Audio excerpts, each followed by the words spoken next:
If you're flying United Airlines, it's highly likely that you will be on a Boeing plane.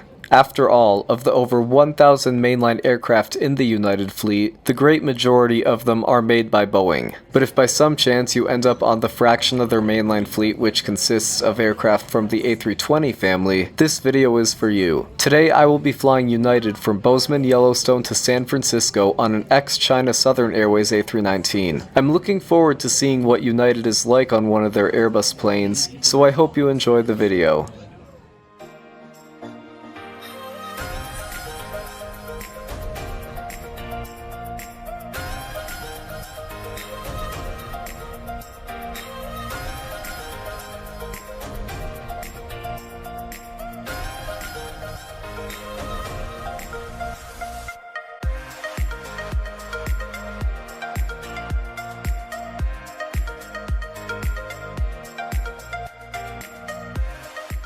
Three, two, one is the flight number of today's afternoon hop to San Francisco, California. Good choice, United. There's actually another noteworthy thing about that flight number though. 321 is the exact flight number of United's A321neo inaugural flight. Immediately after that flight was complete, the number was switched to the Chicago to Phoenix route, also with the A321neo. The Chicago to Phoenix A321neo flight remained that way for a while, but then the UA321 number was moved again to Bozeman to San Francisco with both the A319 and sometimes the A320, and that's when I filmed this. So yeah, today we will be flying United's A319 on a 2-hour flight. We'll see how it is and maybe make some comparisons to their more common mainline jets like their 737NG. Looks like we'll be flying out of gate B3 once again. There were quite a few aircraft here to spot. The first sight of the day was this American 737 going to Dallas. I actually have a trip report on the opposite route. It was right at this time I spotted my Airbus A319 touching down and speeding down the runway coming in from San Francisco.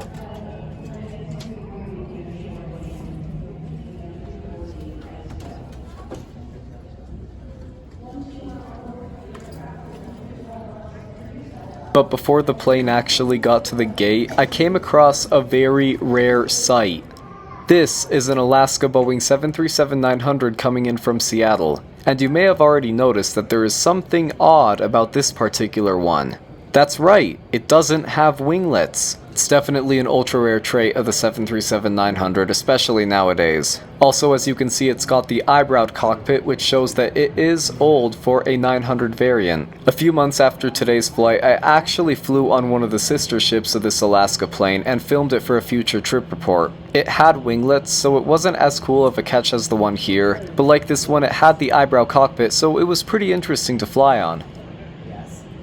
Before my plane pulled into the gate, I still had time to catch this JetBlue A320 heading for Boston. And then at gate B4, there was a 737-800 United heading for Denver. I have a double trip report covering both interiors of this type, so you should check that out. Coming into B3, that is the Airbus A319 that will take me to San Francisco. November 874 Uniform Alpha, 20 years old, with IAE V2500 engines. It is in United's new livery, the Evo Blue Livery, which is nice because I love this livery. I think the Continental colors are iconic, but this one makes United's planes stand out more, and it's fully painted in the Evo Blue colors, which I didn't actually expect. In the two latest jet photos images of tail 874 Uniform Alpha, the nose cone has the gray bottom and the tan stripe from the Continental merger colors, so that's what I expected this plane to look like today. But it turned out that the problem was fixed before I took this flight. 874 is now fully painted in the Evo Blue livery. The jet photos images just aren't updated, and actually still to the day I'm recording this, there hasn't been another jet photos image of 874, so Flight Radar 24 still depicts the aircraft with an incomplete livery. So if anyone takes photos for jet photos, maybe keep an eye out for this plane as we kinda need a new photo of it. I've made a lot of trip reports out of Bozeman Airport, but I haven't yet shown these fireplaces. They're definitely a nice feature that add to the calming rustic environment that is this airport. Also, they recently completed a new store in between gates B2 and B3 where I was able to get another view of my A319. A319. I happened to be browsing through here while a United Express Embraer 175 operated by SkyWest parked at B2. Like the 737 at B4, this plane will be going to Denver. I didn't think there would be 2 United flights going to Denver parked at once, but I guess the route is more frequent than I thought. It is in the Evo Blue Livery, so for the first time I'm seeing 3 Evo Blue tails parked side by side at Bozeman Yellowstone, my plane in the middle. Definitely a cool sight.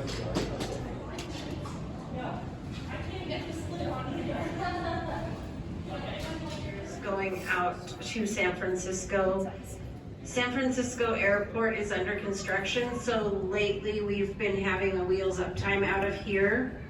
And so we are just trying to... Okay, so for context to that announcement, the Bozeman to San Francisco flight got delayed many times this month, which Flight Radar 24 allowed me to notice before I actually took this flight. And after hearing that announcement, I finally found out why. Apparently there's been a lot of construction going on in San Francisco Airport, and because of that, there have been many times where this flight had to depart Bozeman late in order to accommodate it. I was happy that there was some explanation for why this flight got delayed like every other day, but I was also worried. The delays from the past few days ranged anywhere from half an hour to more than 3 hours, and I had a connecting flight in San Francisco that I really didn't want to miss. So when I was told that today's flight would be affected too, all I could do was sit here and hope that today's delay wouldn't be one of the bad delays.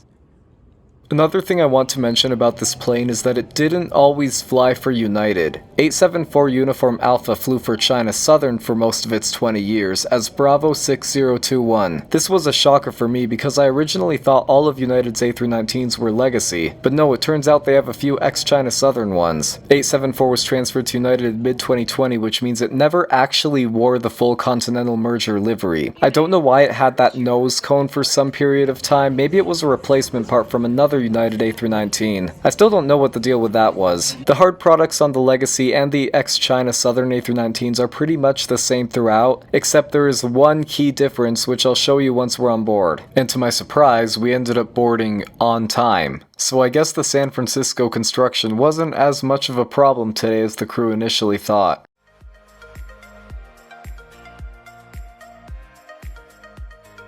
29A is my seat for today. So if you remember my video on United 737 MAX, you'd know that I covered their signature hard product, also known as their next interior. And there are a few A319s in United's fleet that have been retrofitted with that product. But unfortunately, this A319 is not one of them. It is still equipped with the old slim seats seen on most of their A319 and A320 jets. And I've actually seen the seat model plenty of times, as Lufthansa uses it on their A320 family and Alaska uses it on their 737s. They're colored differently depending on the airline, but unlike Lufthansa, United opted for ones with headrests, which is nice. The legroom is okay, bearable, but given how thin the seats are, I expected more. It'll work for now. Still though, I would rather not be in this plane for any longer than the length of this flight. United's crew still hands out sanitizing wipes. Pandemic or not, I think these should be on every flight. Props to you, United. They also gave out these pilot wings to those who wanted them. I hadn't actually seen these since 8 years before this flight, so it was a cool surprise. The seats have coat hooks and they also have power outlets. Now this is what differentiates the United Legacy A319s and the ex-China Southern ones. These power outlets do not exist on the Legacy A319s other than the retrofitted ones. But other than that, only the ex-China Southern A319s like this one will have power outlets, unfortunately. So I was pretty lucky to get on one of those.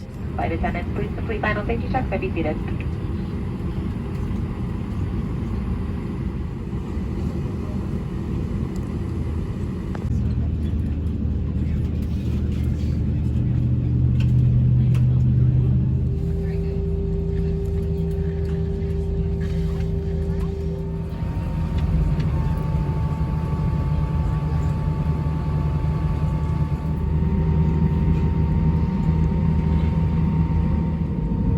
Even though we don't have screens, United offers a free selection of in-flight entertainment and you can stream it through your own device. And they have a really good selection of movies and TV shows for a short-haul flight. They also have free messaging, but I didn't try that out. Now, having flown many US carriers in the past, personal device entertainment is nothing new to me. However, United's streaming service has one thing that many others don't have. That is, games. One in particular, a flight simulator. I can play a flight simulator on a real flight. By all means, let's go! Have I waited long enough to get a chance to do this? We will be landing planes on a plane today. This is gonna be so fun. I cannot wait to do this. But I haven't played a flight simulator in a long time, so please don't expect me to do well. But regardless, I'll be recording some footage from my United Flight Simulator gameplay, and you'll get to see it during the video. For some reason, this little stinker E175 had to come in from Los Angeles and break the Evo Blue Livery streak. Come on, dude. And even better, we are now being directed to a penalty box, as we can't take off yet. I think this was because of the San Francisco airport construction. For all I knew, we could have been stuck here for half an hour, so I pulled out the United Flight Simulator and tried to do a landing. They have an autoland demo, some tutorials, and a few approaches you can do yourself, but the only aircraft option is the 787 Dreamliner. It's the most basic you can get when it comes to a flight simulator, but it's a free flight simulator on an airline streaming service. What more could you ask for? I began my landing, but as you can see, I didn't get far at all because we ended up leaving the penalty box and getting to the runway much sooner than expected. And we ended up taking off only 15 minutes late. So thankfully, this was one of the lucky days for Bozeman to San Francisco.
So I recorded my first actual landing attempt on the sim. Here's the thing though, I'm terrible with iPhone yoke, as you can probably tell, so it was an absolute fail. I did get a few successful landings though, one of which I did film and I'll show it later.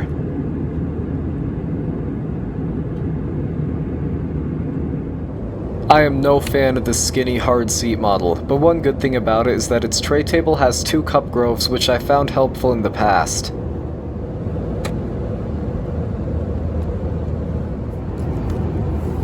The seat pocket contents, for starters, they'll have the essentials like the safety card and the air sickness bag, then the bonus miles card. But then there is Hemispheres, United's Airline magazine. I think United was at least one of the only US carriers to keep it after the pandemic, which I think is great.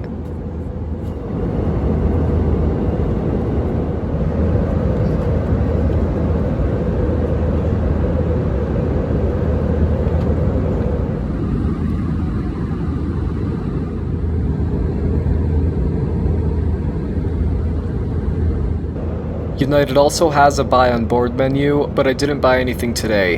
And then there is their complimentary drink selection, which is displayed too. When the cabin crew came around serving drinks, they also offered a choice of 3 snacks. The choices were between pretzels, dark chocolate quinoa crisp, and I don't remember what the third one was. But I chose the Sprite and the quinoa crisp. It's always nice when they give you the full can, which United did. Here's the dark chocolate quinoa crisp. To be honest, this was really good. Definitely a different snack from what you typically see on a flight like this, and I love when airlines try something new like that. Overall, the service was great for a short-haul flight and a massive improvement from 2022. So this isn't actually my first time on United's A320 family. I took 2 United A319s back in 2018, one of them was November 827 Uniform Alpha, and the other was 824 Uniform Alpha. Both of them are still in service today. Now, I haven't been flying United much lately, but when I did, the aircraft I would take the most was the 737NG, which is the most common type used on their short and medium haul routes. So how different is the 737 from their standard A320 family? They have different products, but to be honest, they don't feel very different. I kind of found the A319 more comfortable due to the cabin being more spacious, but then there's a bit more padding on the 737 seats. I just don't think there's much of a difference in comfort between the two United aircraft types.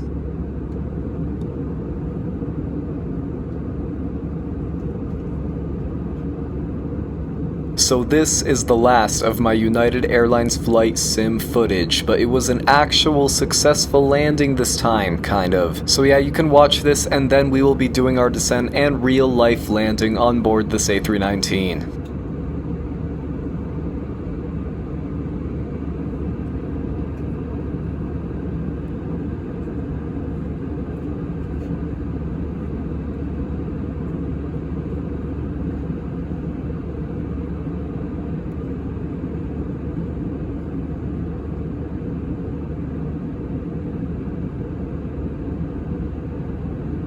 Two out of 3. What more could you ask for?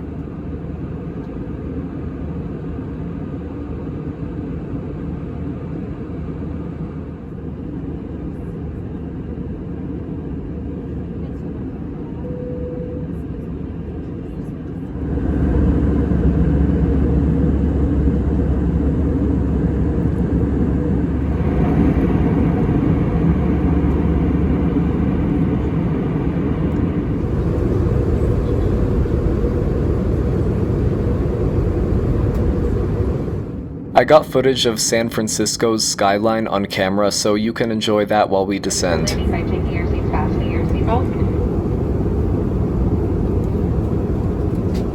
We'll be coming to the aisle one final time to collect all the stored underneath the seat in front of you, but completely underneath your seat, keeping that area clear.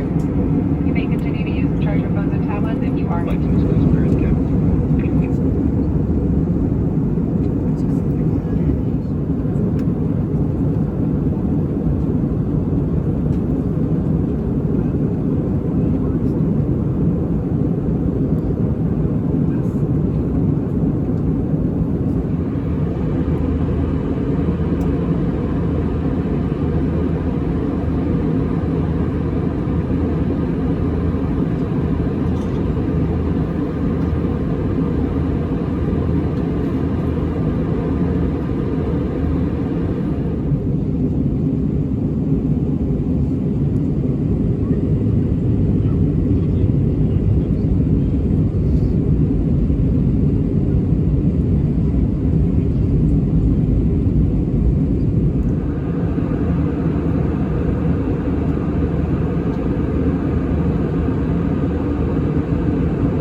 welcome to San Francisco International Airport.